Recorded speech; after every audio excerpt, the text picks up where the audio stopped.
আসসালামু আলাইকুম রহমতুল্লাহ।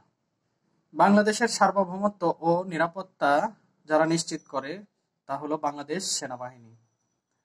আজকে আমরা আলোচনা করব বাংলাদেশ সেনাবাহিনী ও তাদের সক্ষমতা এবং কি কি যুদ্ধাস্ত্র তারা ব্যবহার করে সেই সকল বিষয়গুলো।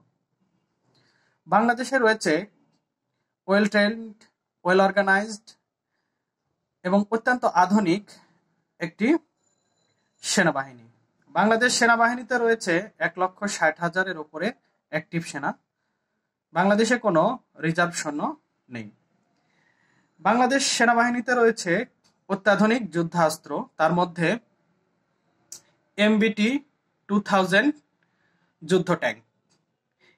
এই ট্যাঙ্কটি অত্যন্ত আধুনিক। এই ট্যাঙ্কটি বাংলাদেশ সেনাবাহিনী ব্যবহার করে স্থল যুদ্ধের জন্য এবং এই ট্যাঙ্কটি মুহূর্তের মধ্যেই শত্রুর প্রতিরোধ ব্যবস্থাকে ভেদ করে দিতে পারে। এরপরে বাংলাদেশ সেনাবাহিনীতে রয়েছে TRG 300 নামক মাল্টিপল রকেট লঞ্চার। অত্যন্ত আধুনিকভাবে তৈরি এই মাল্টিপল রকেট লঞ্চারটি থেকে অল্প সময়ে অনেকগুলো রকেট নিক্ষেপ করা যায়। সেই সাথে এই মাল্টিপল রকেট লঞ্চারের রয়েছে অত্যন্ত ধ্বংসযজ্ঞ চালানোর ক্ষমতা।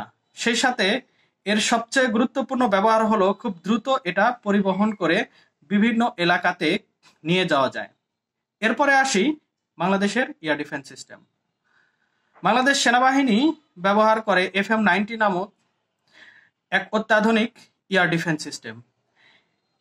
এই FM-90 এয়ার ডিফেন্স সিস্টেম ব্যবহার করে বাংলাদেশ সেনাবাহিনী সারফেস টু এয়ার মিসাইল নিক্ষেপ করতে পারে, যা শত্রুর বিমানকে খুব সহজেই আকাশেই ধ্বংস করে দিতে পারে। বাংলাদেশ সেনাবাহিনী আরো একটি অস্ত্র ব্যবহার করে, সেটা হলো SAM, surface to air missile. Bangladesh সেনাবাহিনীতে রয়েছে অত্যাধুনিক রাডার সিস্টেম। এরপরে রয়েছে বাংলাদেশ সেনাবাহিনীতে ড্রোন। বাংলাদেশ সেনাবাহিনীতে রয়েছে অত্যাধুনিক কিছু ড্রোন।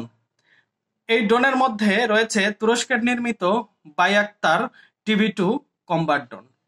এই বায়াক্তার TB2 কম্ব্যাট ড্রোনটি অত্যাধুনিক প্রযুক্তির এক ড্রোন, যেটা তুরস্কের একেবারেই পঞ্চম প্রজন্মের এই ড্রোনটি। এই ড্রোনটির রয়েছে ব্যাপক ধ্বংসযজ্ঞ চালানোর ক্ষমতা। এই ড্রোনটি পেয়ে বাংলাদেশ সেনাবাহিনীর আত্মবিশ্বাস যেমন বেড়েছে, এই ড্রোনটি বাংলাদেশের কৌশলগত অবস্থানের জন্য খুবই গুরুত্বপূর্ণ। কারণ এই ড্রোনটি নির্গম এলাকা যেমন চট্টগ্রাম, পার্বত্য চট্টগ্রামে খুব সহজেই মোতায়েন করা সম্ভব হয়েছে। এই ড্রোনে রয়েছে অত্যাধুনিক মিসাইল সিস্টেম, যাতে 4টি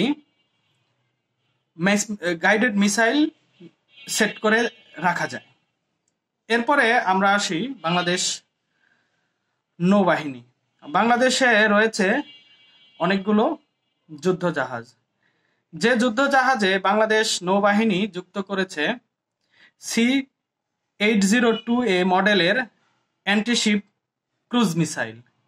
এরপরে এই বাংলাদেশ নৌবাহিনী আরো যুক্ত করেছে তুরস্কের নির্মিত অত্যাধুনিক অ্যান্টিশিপ ক্রুজ মিসাইল।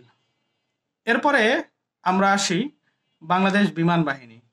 বাংলাদেশ বিমান বাহিনীতে রয়েছে MiG-29 নামক এক অত্যাধুনিক বিমান। এই বিমান বাংলাদেশ বিমান বাহিনী শত্রুর বিমানকে খুব সহজেই ধ্বংস করে দিতে সক্ষম। এরপরে বাংলাদেশ বিমান বাহিনীতে নতুন যুক্ত হতে যাচ্ছে ফ্রান্সের তৈরি রাফায়েল যুদ্ধ বিমান। বাংলাদেশ বিমান বাহিনীতে যদি এই রাফায়েল যুদ্ধ বিমানটি যুক্ত হয়, তাহলে বাংলাদেশ বিমান বাহিনী আরো এক ধাপ এগিয়ে যাবে। সব মিলিয়ে বাংলাদেশ বিমান বাহিনী, নৌবাহিনী, সেনাবাহিনী অত্যন্ত আধুনিক এবং তারা বাংলাদেশের সার্বভৌমত্ব রক্ষায় সর্বদা রয়েছে প্রস্তুত।